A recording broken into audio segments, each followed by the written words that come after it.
네, 오늘 출애굽기 22장 1절부터 31절 본문이고요. 오늘 나온 질문들 같이 한번 해결해 보도록 하겠습니다. 우리 첫 번째 질문인데요. 우리 1절에서 왜 소는 5마리로 배상해 주라 했고 양은 4마리로 배상해 주어야 하나요? 라고 질문을 주셨습니다. 그죠? 왜 이렇게 두 개가 차이가 있냐라고 이제 질문을 주셨던 건데요. 먼저는 소랑 양 중에서 어떻죠? 어느 게 훔치기가 더 쉬울까요? 양이 훔치기 더 쉽겠죠. 반대로 소를 훔친다는 것은 더 치밀함과 또 대담함이 필요하겠죠. 네. 다시 말해서는 이제 범죄의 질로 따졌을 때 양을 훔친 것보다 소를 훔친 것이 훨씬 더 악질이다라는 거죠. 그리고 소를 훔친 것이 훨씬 더 경제적인 가치로 봐서도 소가 훨씬 양보다는 더 값어치가 나갔잖아요. 그래서 형벌이 더 가중되었다라고 보면 됩니다. 그래서 소는 이제 5마리로, 양은 4마리로 이렇게 배상해 주라고 이제 이야기했습니다. 근데 우리 두 번째 질문인데요. 우리 2절과 3절에서 왜 해가 뜬 다음에 도둑을 죽이는 것에는 살인죄를 부과하는가요? 라고 질문을 주셨는데요.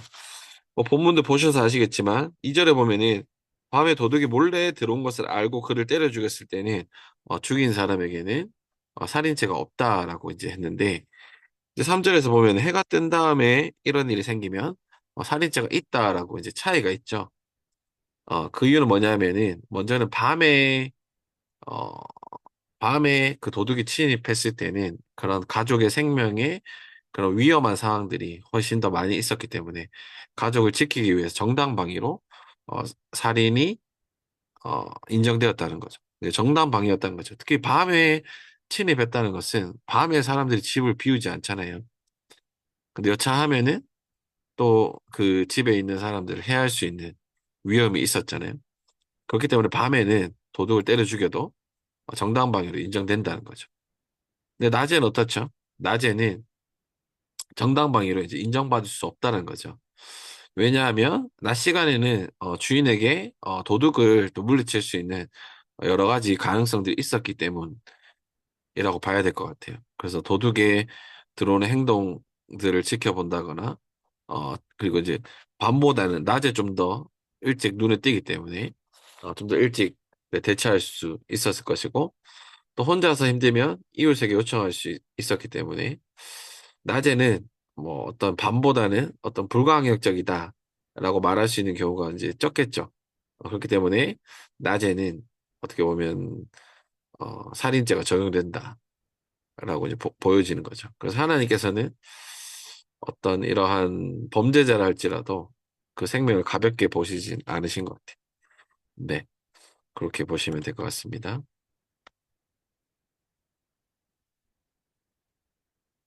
다음 질문인데요. 우리 4절과 7절과 9절에 배상은 왜 갑절로 갚아주라고 했나요? 라고 되어 있죠.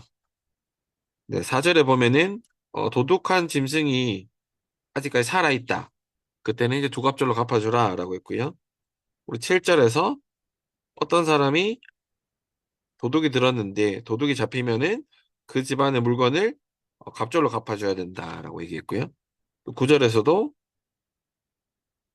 어떤 분실물이 생기면은 네, 그것을 이제 갑절로 갚아줘야 된다라고 이야기했는데요.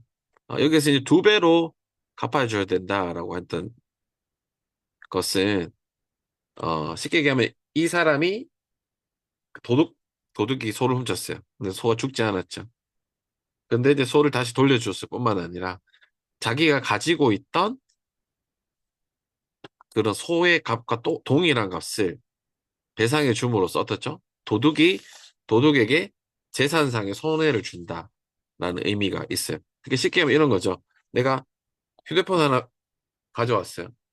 뺏겼어. 아니, 도둑질 했는데 걸렸어. 그냥 주면 어떻죠? 그냥 원상복구 시키는 거죠. 이 도둑 입장에 봤을 때는 아무런 그런 손해가 없잖아요. 그게 아니라 이 사람 도둑질 했기 때문에 그것과 동일한 가치의 재산상의 손해를 줘야 된다. 책임을 져야 된다. 라고 해서 이제 갑절을 갚아줘라. 라고 이야기했던 거죠. 이게 이제 어떻게 보면 그런 도둑질 했지만 그게 미수에 그쳤잖아요. 그럴 때는 이제 반틈, 두 배로 해서 음, 이제 배상해라라고 이야기하는 겁니다. 네, 그 다음 질문인데요. 우리 8절에서 우리 하나님 앞에서 어떻게 판결받을 수 있었나요? 라고 질문해 주셨는데요. 우리 8절에 보면 그러나 도둑이 잡히지 않으면 그 집주인은 하나님 앞으로 나가서 그 이웃의 물건에 손을 댔는지 안 댔는지를 판결받아야 한다. 라고 되어 있죠. 어, 여기에서 하나님 앞으로 나가서라는 이제 하나님 앞으로라는 원어가 하 엘로힘이거든요. 이거를 두 가지로 해석할 수 있어요. 그 세번역에서 말하는 것처럼 하나님 앞에서 이제 하 엘로힘이 하나님이잖아요. 그래서 그 하나님 앞에 가서 너희가 판결을 받아야 된다. 이렇게 할 수도 있고 우리 개역개정은 어떻게 되냐면은 그 집주인이 재판관 앞에 가서라고 되어 있어요. 그러니까 하 엘로힘이라는 단어를 하나님 앞에서라고 번역할 수도 있지만 그런 신적인 하나님으로부터 신적인 권위를 부여받은 재판관으로 해석할 수 있어요. 그래서 두 가지 의미가 다 있다는 거죠. 그래서 우리가 지난주에 봤던 21장에서 재판관 앞에서라는 그 단어도 세번역에서 재판관 앞에서라고 이제 번역했던 그 단어도 똑같은 단어거든요.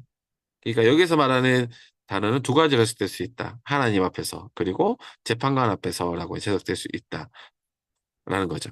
그런데 어떻게 판결받을 수 있나요? 라고 했을 때는 첫 번째는 만일 하나님 앞에서라고 얘기하면은 맹세가 되겠죠. 맹세가 되면은 내가 하나 뒤에서도 이제 그런 질문을 해주셨는데 주 앞에서 맹세한다. 11절에 질문을 해주셨는데 내가 주 앞에서 맹세한다라는 것은 어떻죠? 내가 만약 거짓을 행했을 때 주 앞에서 내가 맹세를 했어. 하나님 이름을 걸고 맹세했어. 근데 내가 거짓말했어. 그럼 어떻게 되는 거죠? 여호와의 이름을 망령되이 일컫는 거잖아. 그렇게 되면은 단순히 도둑질했던 것보다 더 큰 죄를 받게 된다는 거죠. 어. 그러니까 하나님 앞에서 만일에 판결을 받는다는 것은 첫 번째는 이제 그런 맹세가 되겠죠. 근데 두 번째는 이제 재판관 앞에서 판결을 받는다면 말 그대로 재판관이 판결을 해주겠죠. 근데 이 본문에서는 뭐 두 가지 다 의미가 있는데 저는 재판관 앞에서 판결을 받는다로 좀 봐야 되지 않을까라고 생각이 들어요. 근데 아니면 세 번역에서는 21절에서는 재판관 앞에서라고 했는데 22절에서는 하나님 앞에서라고 이제 해석을 했잖아요. 아마 11절 내용 때문에 그런 것 같아요. 11절 내용 때문에. 그 11절 질문을 계속 같이 한번 얘기해 보면요. 11절에 주 앞에서 맹세한다는 것은 어떤 의미인가요? 자신의 결백을 주님의 이름으로 주장하고 맹세해도 되는가요? 라고 질문을 주셨는데요. 앞에서 얘기했던 것처럼 주 앞에서 맹세한다는 것은 여호와께 맹세한다. 또는 여호와의 이름으로 맹세한다. 또는 여호와 앞에서 맹세한다라는 이제 모든 의미가 이제 포함된 단어예요. 그 당시에 이제 맹세가 어, 있었죠. 맹세가 있었고, 가장 최고의 권위자, 세상의 주관자, 이제 하나님의 이름을 두고 맹세하는 것은 그만큼 엄중한 맹세였어요. 내가 만일에 거짓으로 이것을 맹세한다라고 하면은 내가 하나님부터 저주를 받아도 감수하겠다는 의미니까 엄청나게, 어, 엄중한, 엄중하다라고 봐야겠죠. 네. 그래서 이거 무거운 처벌을 받을 수도 있는, 어, 그런 거였기 때문에 맹세는 실제로 있었다. 주님 앞에서 이렇게 맹세를 했다라고 이제 보시면 될 것 같습니다. 그죠? 그 다음 질문인데요. 네, 우리 15절인데요. 15절이 무슨 말인가요? 임자가 함께 있으면 물어주지 않아도 되지만 세를 낸 것이면 세또는 주어야 한다는 말인가? 다시 돌려받지 않고라고 이제 질문을 주셨는데요. 그죠? 이 단락이 사실은 여러 가지로 해석되는 단락이에요. 어떤 거냐면은 뒷부분이죠. 15절 뒷부분에 보면은 세 번역에서 이렇게 얘기하고 있죠. 뒷부분만 얘기할게요. 먼저 앞부분은 이거예요. 임자가 그 자리에 함께 있었으면 그는 그 짐승값을 물어주지 않아도 된다는 거죠. 무슨 말이냐면은 이제 빌려주러 왔다는 거니까 이제 주인이 빌려주러 왔겠죠. 근데 완전히 빌려주고 간 게 아니잖아. 이게 함께 있었고 또 어떤 위험이나 어, 그런 사고를 함께 예방할 수 있는 자리에 있었기 때문에 주인이 함께 있을 때는 그것에 대해서 이제 물어주지 않아도 된다. 이거는 이제 명확해요. 그죠? 근데 그 다음 문장이 조금 해석하기 어려운 문장이에요. 그 짐승이 세를 낸 것이면 그 쇳돈을 계산해서 주어야 한다. 그죠? 세번역에서 이렇게 되어 있고요. 우리 개혁개정으로 보시면요. 여러분 개혁개정 보시면요. 뒷부분 이렇게 되어 있어요. 만일 세낸 것이면 새로 족하니라라고 되어 있어요. 이 부분이 이제 참 해석하기 어려운 본문인데, 어, 여기에서 그 원어 자체에 우리 사키르라는 단어가 있는데 이 단어가 번역상에 좀 여러 가지로 번역되기 때문에 이게 좀 어렵대요. 명확한 뜻을 알기가 쉽진 않은 단어라고 해요. 그래서 여러 가지 의미가 있는데 어, 저는 아무리 새 번역 개혁 개정에서 했던 번역, 그러니까 이거죠. 여기서 새값이라는 것은 내가 빌려왔을 때 이 사람에게 주는 돈이라는 거죠. 새돈. 내가 예를 들어서 뭐 차를 빌렸어. 차를 예를 들어 10만 원 주고 렌트를 했어. 10만 원 주고 렌트를 했으면 이미 이 같이 있을 때 어떤 벌어졌던 일에 대한 값은 다 치렀다는 거죠. 어. 그러니까 내가 임대를 했을 때 그것을 빌려왔으면 빌려온 거에 대한 그런 임대료 가치를 이미 지불했으면 내가 지불할 것은 다 했다 이거죠. 무슨 말 이해가 됩니까? 어렵죠. 어. 이걸 더 쉽게 어떻게 설명할 수 있을까요? 아, 이거 이렇게 생각하면 되겠어. 우리 제주도 가면은 그 렌트카를 빌리면 보험을 세 가지로 들 수 있잖아요. 그죠? 그 중에서 뭐 무슨 보험인데 면책보험 있고 슈퍼 면책보험이 있어요. 면책보험은 뭐 얼마 이상까지는 해주는데 그 이상은 자기가 내야 돼. 슈퍼 면책은 완전히 사고가 났을 때 완전히 면책되는 거야. 이 완전 면책이라는 거, 슈퍼 면책이라는 거죠. 내가 새 돈을 이미 냈기 때문에 이 사람과 있었던 어떤 일이나 여기에 대해서는 전부 다 치러야 될 임대료를 다 치렀다는 거죠. 음. 그러니까 제주도에서 렌트카를 빌렸는데 차가 끊겼어. 그냥 슈퍼 면책했기 때문에 더 이상 배상하지 않아도 된다는 거죠. 네. 그죠. 13절이 조금은, 15절이 조금은 해석하기 어려운 본문일 수 있습니다. 네, 이해가 됐나요? 네. 제가 너무 빨리 나가네요. 네. 네, 계속, 네, 맞습니다. 민우 이제 왜, 어렵나요? 어려워서 점을 붙였나요? 아, 어려워서? 제 설명이 어려운가요? 슈퍼맨책, 슈퍼맨책. 그쵸. 이걸 또 어떻게 또 봐야 되나. 그죠. 또 우리 농경사회도 아니고, 그죠. 또 이런 시간적 간격도 있고, 이걸 어떻게 또 적용해야 되나, 이런 게 좀 어려울 것 같긴 해요. 그 다음 질문, 29절에서 맏아들을 바친다는 것은 어떤 의미입니까? 라고 얘기했습니다. 그죠? 음. 이제 하나님께서 말씀하시는 거죠. 너희는 곡식을 거두거나 포도주를 빚거나 올리브 기름을 짠 다음에 거기에 얼마나 나에게 재물을 바쳐야 된다. 그 다음에 하나님께서 이렇게 말씀하시죠. 너희는 맏아들들을 나에게 바쳐야 한다. 그죠? 우리 출애굽기입니다. 그죠? 맏아들을 바쳐야 된다라는 어떤 의미일까요? 먼저는 여기서 이제 바친다라는 의미는 그런 소유권, 완전한 소유권이 이제는 하나님께 있다는 거죠. 하나님께 완전한 소유권이 있다라는 것을 이야기하는 거고요. 이것을 우리가 그것을 기억나게 하죠. 우리 애굽에 있을 때, 이집트에 있을 때, 첫 유월절 때 애굽의 장자들은 다 죽었죠. 하지만 이스라엘 장자들은 하나님의 은혜로 모두 살아났죠. 그러면서 어떻게 됐습니까? 이제는 하나님의 소유가 되었다는 거죠. 근데 하나님께서 이렇게 한 번 더 이야기하신 이유는 뭐냐면은 그 이스라엘 백성들에게 이렇게 말씀하시는 거예요. 하나님께서 내가 너희들의 구원자이고 내가 너희들의 생명을 준 자이다 라는 것을 이제 깨닫게 하시는 거죠. 쉽게 얘기하면은 너희 이스라엘은 나의 소유가 된다. 너희는 나의 백성이 되고 나는 너희가 하나님이 된다. 라는 것을 한 번 더 확인시켜 주는 것이 이제 장자를 바쳐야 된다. 맏아들을 바쳐야 된다. 라는 거죠. 그래서 유월절을 생각하시면 될 것 같아요. 유월절. 어. 그리고 우리 신약 시대를 살잖아요. 우리도 마찬가지죠. 우리도 예수 그리스도의 피로 우리 구속받았잖아요. 구원받았잖아요.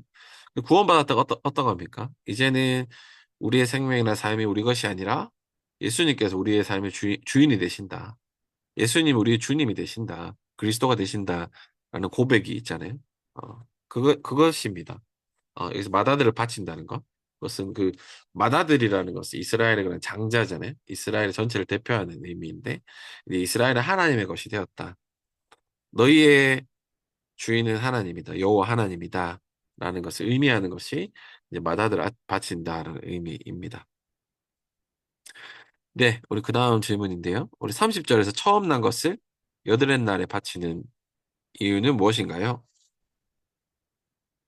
너희는 30절 보면요. 너희는 소나 양도 처음 난 것을 나에게 바쳐야 한다. 처음 난 것들은 이래 동안은 어미와 함께 있게 하고 여드렛 날에는 나에게 바쳐야 된다. 라고 되어 있습니다. 먼저는 7일 동안이죠.